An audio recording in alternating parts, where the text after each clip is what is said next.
Aneh nggak sih? Mas Toto sama Bang Rame yang kerasa anehnya sih. Kurang ajar. Tulis ulasan buku The Alchemist oleh Paulo Coelho dalam bahasa yang informal dan gaul. Itu perintah yang kita masukkan ke ChatGPT. Jawabannya itu jadi gini. Gua habis baca The Alchemist tulisan Paulo Coelho nih. Dan bisa dibilang ini buku keren banget sih.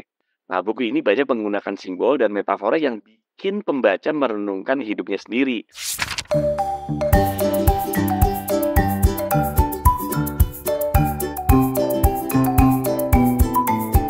Halo teman-teman, selamat datang di podcast Kepo Buku, tempat kita membahas dunia buku dan segala isinya.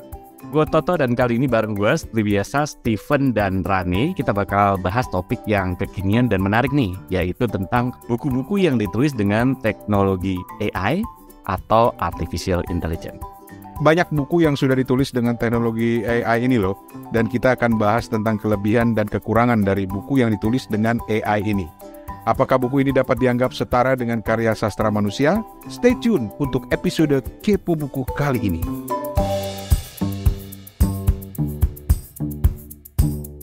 Aneh nggak sih? Enggak, biasa aja. Bentar. Mungkin buat teman-teman, kenapa kita tiba-tiba bilang aneh apa enggak? Nah, skrip yang tadi barusan kita baca itu dibikin oleh ChatGPT.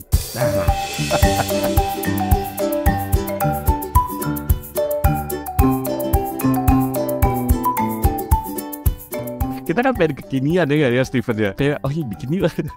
Gue sih jujur merasa aneh. Lu gimana, Fat? Di ininya Mas Toto sama Bang Rame yang kerasa anehnya sih. Kurang ajar. Kan gue banget ya, karena kita bukan gue banget gitu. Kalau sama Steven biasa aja, karena dia biasa ngomongnya juga kayak gitu. Jangan selama ini kita juga ngomong sama ChatGPT ala Steven. Ajarannya Steven ini AI, kita nggak pernah tahu kan. Gue loh. Berarti itu AI gitu kan. Jadi tadi waktu kita mikir mau ngobrol apa gitu kan, terus gue coba masuk ke ChatGPT karena gue tuh kan suka eksperimen ya, dan akhirnya gue coba daftar yang berbayar karena supaya lebih cepat gitu. Terus gue bikin instruksi di ChatGPT, buatkan pembukaan podcast bernama Kepo Buku yang mengulas tentang dunia buku. Hostnya 3 orang, Steven, Toto, Rane. Pisahkan menjadi 3 bagian untuk dibaca bergantian oleh hostnya dengan bahasa santai dan gaul. Topik yang akan dibahas adalah tentang buku yang ditulis dengan teknologi AI. Jadilah pembukaan yang baru kalian dengar tadi. Aneh nggak sih? Ya, menurut gue sih ya, kalau kita tahu ini memang ya aneh ya. Cuman kalau menurut gue gini, kalau lu ngomong sama ini orang nyebutnya apa ya? Jangan-jangan dia udah punya perasaan, kita nggak bisa sebut sebagai benda, deh. Enggak lah, ChatGPT nggak punya perasaan lah. Punya perasaan, oke. ChatGPT ini kan kalau gue anggap dia sebagai generalis gitu kan ya. Coba lu ngomong sama seorang generalis di pinggir jalan gitu. Gue punya podcast nih. Hah? Punya apa? Punya podcast 3 orang, Toto. Coba bikinin opening script. Bisa tuh dibikin kayak gini? Bisa. Bisa jadi enggak lah ya. Tapi karena bisa, tapi tergantung pada tingkat pemahaman orang itu. Nah iya, tapi kan kalau ChatGPT lumayan gitu untuk kayak gini loh, kalau menurut gue. Lu sendiri pernah pakai ChatGPT nggak, Pak? Pernah. Itu waktu awal-awal dia keluar dan kita kayak pengen dapetin jawaban gitu loh Bang Rane, yang apakah bla bla bla gitu. Bukan buat kayak skrip gitu. Dan memang kayak dunia akademisi kalau pakai skrip dari ChatGPT itu angker juga ya kalau diperiksa sama dosen-dosen gitu. Emang lu pakai ChatGPT buat nanya apa? Kapan jodohku akan datang gitu? Nanya-nanya yang ya lagi dicari lah waktu itu. Oh, oke. Kalau masa-masa awal sih memang belum terlalu cerdas ya ChatGPT. Tapi kan prinsipnya ChatGPT ini dia pengguna itu melatih terus kan. Jadi pada saat kita bertanya, pada saat kita mengajukan minta bantuan mereka si ChatGPT untuk melakukan sesuatu, tanpa sadar kita melatih mereka gitu loh. Kita melatih si ChatGPT ini dan makin lama makin cerdas. Nah, sekarang ChatGPT ini kan jadi aplikasi yang paling banyak digunakan dan itu memecahkan rekor dibandingkan aplikasi lain. Lu kebayang dong pinternya udah kayak apa?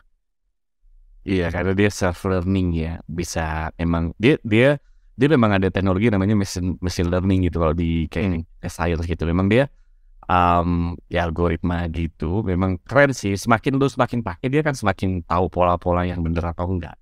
Oh gitu ya. Itu pola pikir kita gimana ada tahu gitu ya. Dan kalau kita lihat di internet buat teman-teman yang mungkin teman-teman banyak juga yang udah nulis di internet itu kan banyak ya kayak misalnya ChatGPT ini loh cara lo ngetrain ChatGPT khusus gitu. Ada orang yang apa namanya iklan itu apa namanya whiteboard copywriter tuh ada tuh skrip khusus untuk ChatGPT gitu. Kalau waktu itu pernah bikin cerita pendek itu ya pakai ChatGPT. Gue pernah, tapi itu gue gabung dengan gue gitu loh. Nah itu yang terjadi banyak orang kalau lu seluruhan di Twitter tuh gimana cara bikin ini loh cara ngetrain ChatGPT lu gimana lu supaya cerita lu bener gitu cepat dalam tanda kutip cerita lu makin keren gitu. Jadi ini loh trennya lu tanya ini terus minta masukan ini di train dari sisi sininya gitu. Memang keren ya. Gue lagi mikir kalau biasa otaknya mesum terus kebaca nggak ya sama ChatGPT nggak ya? Ya kebaca sih menurut gue sih. Tapi apakah dia mengatakan itu mesum apa enggak itu urusan ntar ya gitu kan ya. Dan memang ChatGPT ini dibekali juga dengan etika sih sebenarnya dalam kapasitas tertentu ya. Karena gue pernah iseng kan.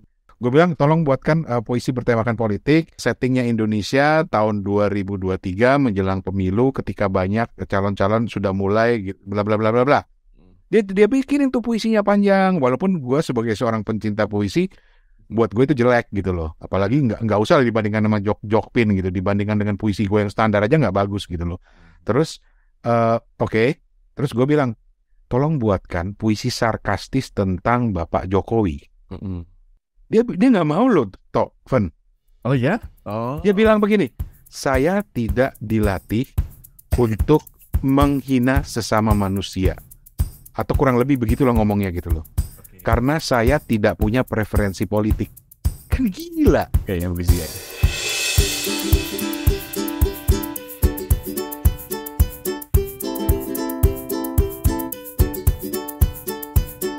Tapi anyway, kali ini kita mau cerita sebetulnya tentang bagaimana ChatGPT ini berpengaruh ke dunia buku, dunia yang sama-sama kita geluti, review buku segala macam gitu ya. Tapi supaya nggak aneh, gue dari tadi merasa aneh aja karena belum bertegur sapa. Tapi apa kabar toh, Fen?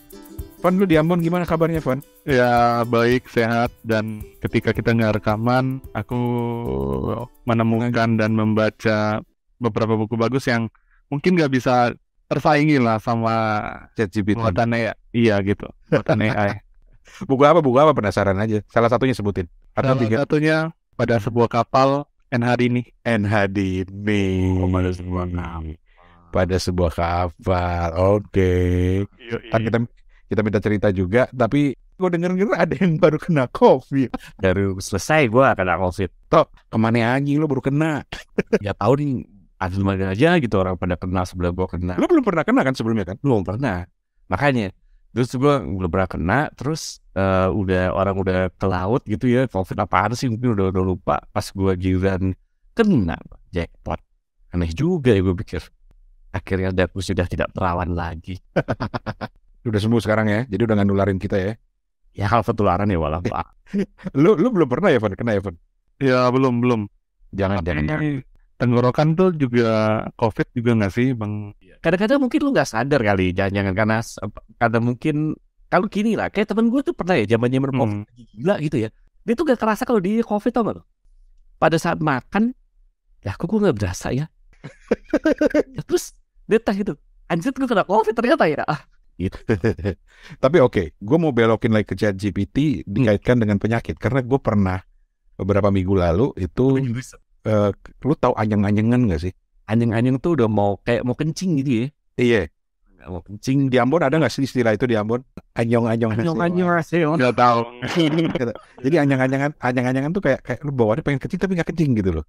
Gue paling gak suka anyang-anyangan tuh. Dulu tuh kalau mitos tuh kalau lu abis minum dingin terus minum panas, minum anget, anyang-anyangan. Anyang-anyangan jadi mau kencing gak bisa gitu. Nah, karena gue gak nyaman, tidurnya gak enak. Tahu gak ngapain? Gue buka ChatGPT.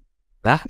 Dan boleh percaya boleh enggak, gue masukin dengan bahasa Indonesia. Gue bilang, obat apa yang saya harus minum untuk mengatasi masalah anyang-anyangan. Dia keluarin dong daftar obat. Dia nggak sebut spesifik obatnya, tapi dia bilang yang pertama adalah jenis antibiotik jenis ini. Gue langsung bilang, buset. Sampai sengeri itu gitu. ChatGPT itu bisa memberikan rekomendasi kayak begitu gitu. Gue bilang, buset. Yang kedua, minum air hangat apalah, dijelasin kayak gitu. Keren deh sebenarnya ya. Jadi sebenarnya kalau kita bisa ngetuk itu dengan ini sebenarnya bagus sih untuk research kita gitu ya. Untuk minimal ngasih apa ya, semacam input gitu ya, semacam apa namanya, semacam kayak ide gitu. Kadang-kadang gue ngelakuin itu buat ide aja gitu. Dulu zamannya awal, sekarang jadi lebih gila lagi karena sering gue pakai gitu kan. Untung lu sering pakai ChatGPT buat apa? Iseng aja gitu, nanya apa gitu. Oke. Terus kadang-kadang kalau gue lihat di Twitter buat orang tuh buat ngetrin ini pakai ini ya, gue cobain gitu. Iseng aja sekedar untuk ini aja gitu. Nah, untuk GPT itu nggak pakai suara ya? Belum ya? Belum. Nah, coba kayak Siri. Lebih gila lagi gue ajak ngobrol. Siri aja waktu dulu gue ajak ngobrol. Walaupun dia nggak bisa menjawab dengan benar ya. Iya, Siri nggak bisa dijawab benar-benar. Cuma lu bayangin kalau dia punya suara kayak Siri, gitu ya. Terus dia jawabnya kayak ChatGPT. Kalau nggak gila, lu bisa ngobrol mulu tiap hari lu dia. Nah, ChatGPT ini bisa diajak ngobrol dengan benar gitu. Tapi oke, sebelum sampai kita lanjut, karena kita punya beberapa contoh bagaimana ChatGPT bisa dipakai buat nge-review buku. Lu kebayang nggak sih, Evan? Nanti kita bikin review buku tinggal nanya sama ChatGPT tanpa kita harus baca bukunya, ya nggak? Kalau mau iseng gitu kan? Atau misalnya nanti kita akan tunjukkan juga bahwa gue bahkan beli buku satu yang ditulis oleh ChatGPT, itu bagus banget menurut gue, buku anak. Terus juga nanti kita akan tunjukkan bagaimana sudah ada 200 lebih buku yang dibuat oleh ChatGPT atau teknologi artificial intelligence gitu. Tapi mungkin lebih adil karena Toto kan orang IT atau ya Van ya. Mungkin kita perlu nanya nih, atau mungkin teman-teman perlu dijelasin sebenarnya AI itu apa sih, ChatGPT itu apa sih, Tok? Apa ya? Karena kalau gue secara sederhana, gue ngelihatnya seperti chatting aja gitu loh. Tapi kan kita nggak tahu ada apa di belakangnya gitu loh. Yang jelas kalau AI itu kan banyak banget nih. Pada dasarnya AI sendiri kan ditulis gitu ya. Pada dasarnya dia punya algoritma. Algoritma backbone-nya apa-apa lagi adalah ya sesuatu yang lu suka nggak suka, yaitu matematika sih sebenarnya gitu. Cuman sekarang itu kan dulu tuh gue pernah belajar AI pertama kali itu adalah itu macam-macam ya. Kayak misalnya mungkin lu pernah tahu yang namanya neural network gitu. Hal yang sederhana neural network itu misalnya untuk pattern recognition gitu. Nah, yang pattern recognition itu sederhana banget itu. Sampai sekarang kan udah keren banget, bahkan lu bisa pattern recognition, mata lu lagi bengkak atau apa segala macam, dia tetap aja bisa ngebuka HP lu kan. Nah, itu salah satu, itu sebenarnya dalam tanda kutip salah satu pattern recognition juga gitu. Terus nah cuman sekarang AI itu lebih keren banget karena dia bisa berhubung ke big datanya internet gitu. Jadi dia algoritma bisa baca gitu segala macam yang udah terkumpulkan di internet gitu ya. Dia bisa baca, bisa analisis kayak gitu-gitu. Pada dasarnya gini, kita punya model gitu ya AI itu. Kalau sederhananya, gue punya sekian data, outputnya seperti ini. Nah, ketika gue masukin itu, dia tuh ngetrain dirinya sendiri. Oh, kalau A itu outputnya pasti B, kalau B itu outputnya C, ini D gitu, segala macam. Nanti makanya semakin banyak kita masukin input dan warnanya semakin banyak, ini semakin lama-lama makin pintar sih sebenarnya. Sama aja kalau misalnya lu ngetrain AI untuk tahu chart harga saham gitu kan, sekarang udah ada tuh, udah lama nih. Iya, aja kayak gitu. Semakin banyak lu masukin dia kan semakin tahu gitu. Oh begini nih, kalau ini begini nih bakal turunnya gitu. Banyak orang yang trading dengan pattern recognition kayak gitu doang. Banyak. Oke. Aku penasaran dengan pandangan Mas Toto ya. Kapan sih kira-kira kita bisa memindahkan kesadaran orang gitu ya ke AI misalnya gitu? Kesadaran. Aduh, udah kalau ngomong conscious susah juga ya. Karena gini, kalau menurut gua dasar sama kesadaran itu sesuatu yang berbeda sih. Gitu. Gimana ya? Lu tahu sesuatu bukan berarti lu sadar kan gitu. Nah, kalau menurut gua, kalau kesadarannya merujuk pada kesadaran manusia, gua rasa sih AI merasa bahwa dirinya sadar tapi tidak seperti manusia sih. Kalau menurut gua, bener nggak sih? Lu kalau ngomong kesadaran gitu kan akhirnya filosofis kan? Ya. bener kan, filosofis banget tuh. Iya. Itu yang membedakan lu kenapa merasa bahwa beda dengan binatang gitu kan. Nah, karena lu merasa bahwa sebagai manusia punya kesadaran, ini binatang juga punya kesadaran dengan kesadaran diri sendiri. Tapi minimal gini, kalau menurut gue ya, dulu gue bilang, lu kenapa sih merasa bahwa lu tuh sadar gitu? Ya karena gue merasa bahwa cangkang tubuh gue itu tuh bukan gue gitu, kesadaran gue gitu. Dan kalau dihubungkan dengan kecerdasan intelijen gitu ya dia akan bilang apakah lu sadar, ya menurut gue mungkin dia sadar, tapi kesadaran semua yang kita buat seakan-akan dia tuh sadar sih gitu kalau menurut gue. Kalau menurut gue. Tapi pertanyaan lu filosofis banget sih, Vin. Kalau mau ngomong kesadaran tuh jauh banget. Kenapa, Van? Lu pengen ini punya temen AI, Van? Nggak sempat terbersit aja ketika kita obrol-obrol tentang AI di grup tadi. Berkelana ke situ.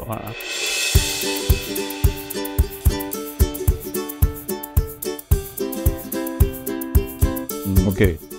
Tapi itu menariknya karena apa? Karena AI kayak ChatGPT itu kan, ChatGPT itu adalah salah satu ya, atau ya dari aplikasi-aplikasi yang berbasis AI ya. Nah, yang menarik dari ChatGPT ini karena kita bisa memberi perintah dia sampai detail banget gitu loh. Kayak tadi openingnya gitu. Opening kepo buku kan kita harus sebutin. Ini ada hostnya 3 orang, di mana gitu. Mau dibahas apa? Nanti mereka yang mengolah tuh berdasarkan data basic yang kita berikan gitu. Nah, ini menarik karena ada 2 hal. Yang pertama, gue coba masukkan perintah ke ChatGPT untuk bikin review buku, gitu kan. Dan karena kita informal orangnya, ngomongnya santai gitu, nggak formal. Akhirnya gue bilang, tolong review buku waktu itu. Ini gue kasih contoh ya. Stephen, lu masih ada nggak sih tadi yang chat kita, Van? Ada. Tulis ulasan buku The Alchemist. Oke. Nah, perintahnya kan gini. Nanti lu baca ininya ya. Tulis ulasan buku The Alchemist oleh Paulo Coelho dalam bahasa yang informal dan gaul. Itu perintah yang kita masukkan ke ChatGPT. Bayangin, teman-teman bayangin konteksnya kita lagi mau buka acara kepo buku gitu. Kita mau bahas buku The Alchemist, terus kita nanya di ChatGPT. Terus isinya gimana, Van? Coba baca, Van. Dari awal ya Bang Rane ya. Ya. Jawabannya itu jadi gini. Gua habis baca The Alchemist tulisan Paulo Coelho nih. Dan bisa dibilang ini buku keren banget sih. Ceritanya tentang Santiago, si penggembala muda yang berpetualang untuk mencari tujuan hidupnya dan mengejar impian dia. Mas Toto lanjut, boleh? Gokil ya nih. Yang mana sih? Ada di atas, yang di sini. Di sini Paulo Coelho ngomongin tentang impian, hati, dan kekuatan alam semesta yang bisa membantu kita mencapai tujuan hidup kita. Nah, buku ini banyak menggunakan simbol dan metafora yang bikin pembaca merenungkan hidupnya sendiri dan cari arti dalam perjalanan hidupnya masing-masing. Yang bikin buku The Alchemist berbeda dari buku-buku lainnya adalah kemampuannya buat menyentuh hati pembaca dan menginspirasi mereka buat mengejar impian mereka dengan semangat dan tekad yang kuat. Bahasa yang digunakan juga simpel dan mudah dipahami oleh pembaca dari segala usia dan latar belakang. Jadi kalau lo lagi cari inspirasi dan pengertian tentang hidup lo sendiri, baca deh The Alchemist. Buku ini bakal bikin lo merenung, terus juga digunakan, terus juga bahasa yang digunakan kali ya, juga simpel dan mudah dipahami oleh pembaca dari segala usia dan latar belakang. Goblok ya? Goblok ya? Iya, goblok. Gak, maksud gue, oke. Mungkin kalau kita nggak cerita latar belakangnya, apakah teman-teman kira-kira bakal ngerti nggak bahwa itu kita yang ngomong gitu? Gimana kalau menurut lu, Van? Kalau lu baca tadi, Van? Ini betul-betul cukup menakjubkan gitu ya. Nggak bakal ketahuan sih kayaknya. Nggak bakal ketahuan.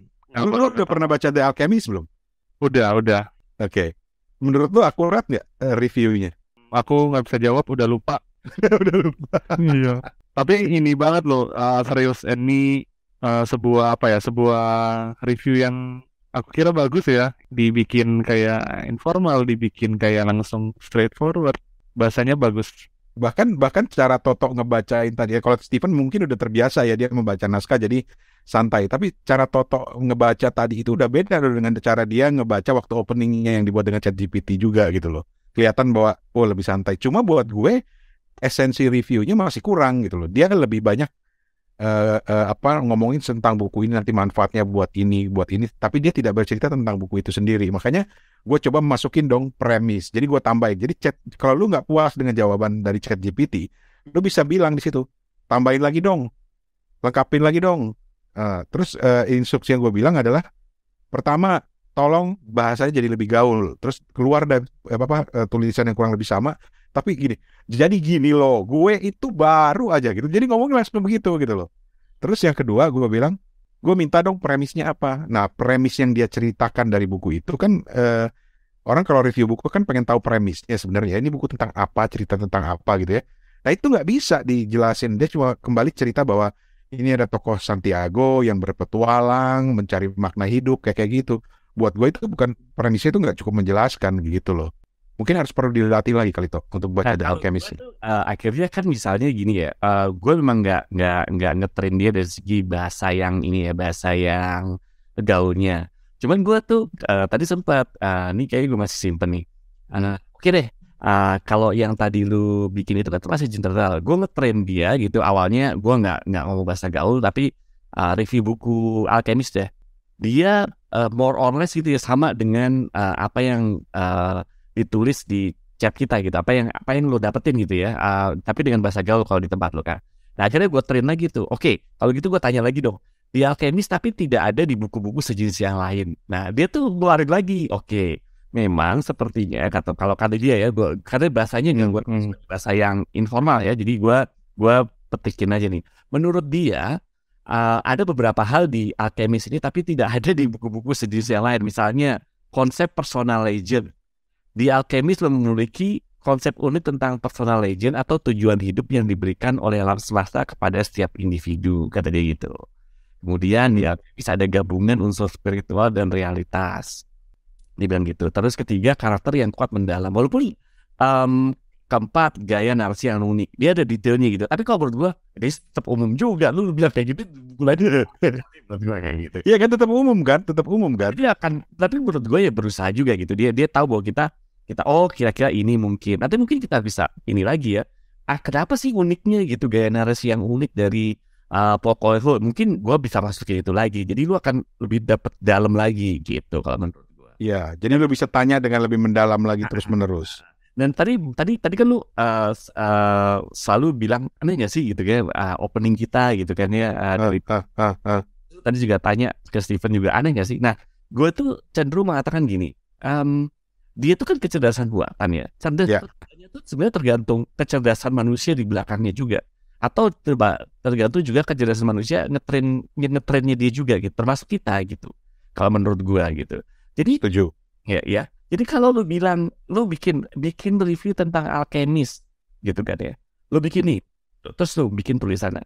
Kalau kita mau, lu mungkin merasa pertama ya, gue kenapa tadi di chattingan kita tuh, yuk kita bikin blind review aja yuk, sekali-sekali iseng gitu. Karena gue tertarik dengan gini, kita itu mungkin bias karena kita tahu yang ngeluarin chat GPT. Iya. Gitu kan. Kalau mau orang bikin chat GPT, orang ada yang bikin tulisan asli, ada yang bikin ChatGPT lagi, ada yang bikin asli, dibuka aja semua. Terus orang blind review, lu baca mana yang menurut lu ChatGPT.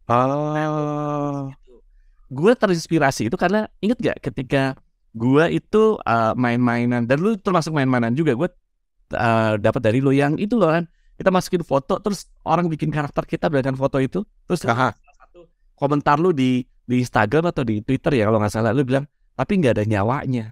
Gue setuju. Tapi gue tuh lebih cenderung ke skeptis. Oke, karena lu tahu dia yang bikin. Gimana kalau kita bikin ada orang artis asli yang bikin blind review? Mana yang bisa bedain antara komputer dan manusia? Karena pada saat titik tertentu, ketika lu blind review, bias lu kan hilang nih. Nah, baru lu tahu, nih ada napasnya. Kalau memang itu bener, ya mayoritas orang kan bilang, lu pasti akan menemukan, oh komputer nggak ada napasnya, oh komputer ketika manusia tuh ada nafasnya di karya-karya mereka. Nah kalau menurut gue gitu ya, gue kadang-kadang iseng aja kali ya, gue bikin ada artis yang memang bikin foto aslinya. Nah terus ada juga yang ya di-generate sama AI gitu kan ya. Nah terus dibuka deh sekian banyak orang, klasifikasi mana yang menurut di komputer, mana yang menurut ini orang atau artis asli bikin gitu. Itu yang menurut gue blind review, menurut gue kayak gitu. ChatGPT juga kayak gitu. Aneh enggaknya? Ya nggak tahu. Kalau menurut gue, buat orang yang biasa bikin review nih, menurut aneh nih nggak dalam, karena kita tahu gitu. Apalagi lu udah baca Alchemist gitu. Dan jasnya lagi, lu tahu ini ChatGPT. Nah udah dibuka aja gitu. Berapa banyak ChatGPT, berapa banyak orang bikin review asli, terus kita lihat, oh ini asli, ini enggak, ini asli. Gue kok punya skeptical, jangan-jangan paling enggak kita 50-50 jangan-jangan gitu. Kalau gue kalau gue ya gitu, cuman masalah waktu aja sih kalau menurut gue. Bisa jadi.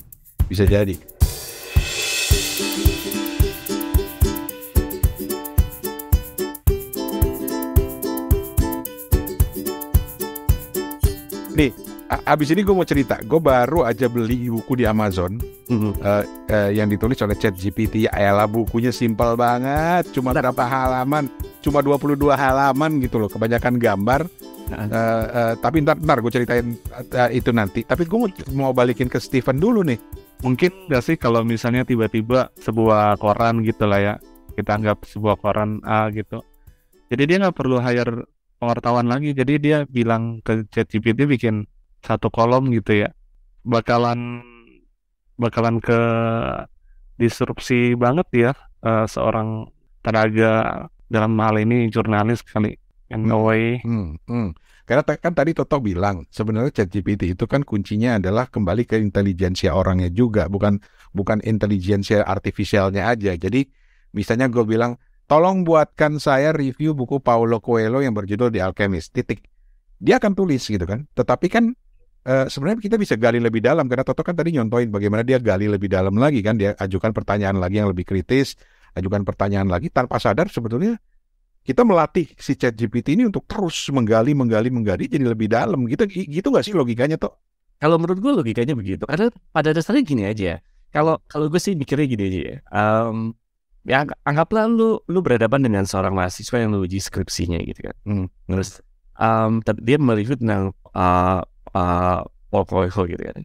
Lu pikir kalau kita ditanya apa yang Anda dapatkan dari Paulo Coelho ini, emang pada saat lu nanya begitu dia akan keluarkan langsung detail? Nggak juga kalau menurut gue. Lu sedangkan terus ngedrill sampai, nah masalahnya sampai seberapa mungkin dia ngedrill, sampai berapa lu drill akhirnya jawabannya terus umum, nah baru kita bisa simpulkan bahwa dia salah. Ya sorry, dia nggak cerdas amat, nggak ada kata salah ya kalau reviewin saya kayak gitu. Jadi tadi ChatGPT itu kita tanyain terus gitu, terus ternyata jawabannya gini mulu. Nah mungkin itu harus saya tadi dia bilang gini tentang gaya narasi yang unik. Mungkin kita tanya lagi, kenapa The Alchemist mempunyai gaya narasi yang unik? Apa contohnya? Kita tuh tanya gitu tuh, perlu juga tuh gitu kan. Sama seperti halnya ketika lu nanya seorang mahasiswa ujian skripsi gitu, kenapa menurut lu begini? Kenapa? Kalau dia lama-lama dia ini kan, artinya dia berarti di belakang dia tuh dia udah ngumpulin segala macam nih gitu. Kalau menurut gue gitu ya. Gitu Fen. Jadi kayaknya nanti kapan-kapan nih ya, kita coba bikin satu episode yang pure bahannya kita, seperti yang blind review Toto tadi. Bahannya kita, pokoknya semua materinya kita serahkan kepada ChatGPT gitu ya. Tentu dengan pendalaman ya. Jadi ChatGPT itu harus dilatih, harus ditanya-tanya, digali terus dijadikan satu episode. Terus kira-kira ada yang nyadar nggak gitu ya? Episode. Karena gue pernah bikin cerpen. Kalau mau lihat di Instagram gue itu ada, gue bikin cerpen, tapi itu gue gabung sebenarnya. Jadi itu gue nggak pakai ChatGPT, gue pakai aplikasi namanya Lex. Jadi Lex itu sebenarnya aplikasi kayak Word. Jadi lu bisa menulis, tapi kalau lu tiba-tiba blank gitu, lu bisa minta bantuan untuk meneruskan kalimat lo gitu loh. Nah kadang-kadang karena mungkin dalam bahasa Indonesia mungkin belum terlatih, jadi kadang-kadang suka aneh aja. Apalagi waktu itu gue tantang untuk nulis dalam konteks bahasa yang agak-agak Betawi, Jakarta gitu loh. Nah, banyak blanknya tuh. Jadi banyak yang gue coret-coretin, terus gue bikin lagi, gue ketik lagi, terus gue minta dia lanjutin lagi. Tapi dari segi logikanya lumayan bagus gitu. Bahkan gue pernah bilang, waktu gue nulis cerpen itu, ini endingnya nggak bagus. Gue bilang, bisa nggak dibuatin ending yang lebih plot twist? Dan gue aja sendiri kaget gitu loh. Nah, kalau menurut gue kan gini ya. Kalau lu nyuruh gue kayak begitu, gue mungkin tidak bisa menghasilkan output sama ChatGPT. Terus lu bilang berarti gue lebih bego dong misalnya. Bisa alhamdulillah gitu kan. karena gue paham gitu. Waktu itu ya gue juga pernah bikin plot cerpen atau novel ya waktu itu gue share. Mungkin waktu itu lu belum main, jadi lu apa sih toh gitu kan? Ingat gak? Iya. Lu belum mainan kan waktu itu kan? Nah sekarang lu bikin plot yang sama untuk cerpen. Lu perintah yang lu kasihkan ke ChatGPT, lu kasih ke gue, belum tentu gue bisa menghasilkan apa yang ChatGPT lakukan loh. Berarti untuk bikin cerpen minimal gue bisa bilang, oke, lu punya kecerdasan lebih oke lah timbang gue gitu. Karena gue mungkin nggak terlatih untuk itu kan, mending nggak. Bisa, masuk akal. Dari sisi itu kan, gitu kan. Kayak temen gue tuh bikin malah gila lagi. Kalau lo bikinin program in Python gitu untuk gini-gini, bisa lo ChatGPT dan di jalan programnya ternyata jalan. Kampret gak sih? Kata dia, gue bisa. Ini dong ya bisa menggerus ini apa namanya nafkah gue dari sebagai programmer kata temen gue. Kenapa enggak? Suatu saat lagi sesuatu yang ya benar. Apalagi yang berkaitan dengan logis, karena gue pribadi percaya bahwa rasa itu nggak bisa dibangkitkan oleh teknologi AI. Gak tau ya, lu orang IT mungkin bisa mendebat, tapi buat gue rasa itu nggak bisa dimunculkan. Jadi ketika lu membuat puisi misalnya, puisi itu kan menyangkut rasa kan. Kalau gue bilang, jadi gue pernah minta bikinin puisi, dia kayak bikin artikel tapi dipecah-pecah jadi bait-bait kayak puisi. Nggak menarik kan? Terus gue bilang, buat dengan kalimat yang lebih indah. Dia buat lagi, tapi pilihan kalimatnya aja yang diperindah. Cuma konteksnya, cara nyambungnya nggak bagus kan? Gitu. Mungkin primanya dia dapat. Kayak misalnya gue pernah iseng bikinin dong lirik lagu tentang cinta atau apa gitu gue. Oh, lainnya dapat nih. Berarti dia secara gini loh. Maksud gue, secara logika penulisan gitu kan ya.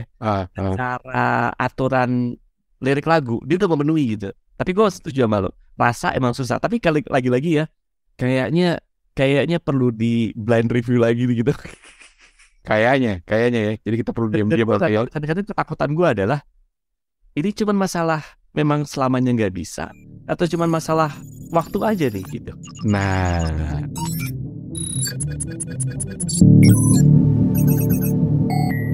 Halo teman-teman, permisi. Maaf kami potong dulu sampai di sini. Ini 3 orang kayaknya takut banget kalau teknologi artificial intelligence akan mengambil alih dunia. Padahal biasa aja kali, kayaknya Toto sama teman-temannya kebanyakan nonton film fiksi ilmiah. Hahaha, betul. Teman-teman Kepo Buku, episode tentang teknologi artificial intelligence ini masih lanjut di bagian kedua. Mereka akan review buku yang ditulis dengan kecerdasan buatan dan ternyata laris banget di Amazon. Dan di episode kedua nanti akan terungkap juga kalau Kepo Buku nggak ngetop amat di kalangan kami para robot berteknologi artificial intelligence. Hahaha, kasian deh. Ya udah ya, sampai ketemu di Kepo Buku episode berikutnya. Permisi.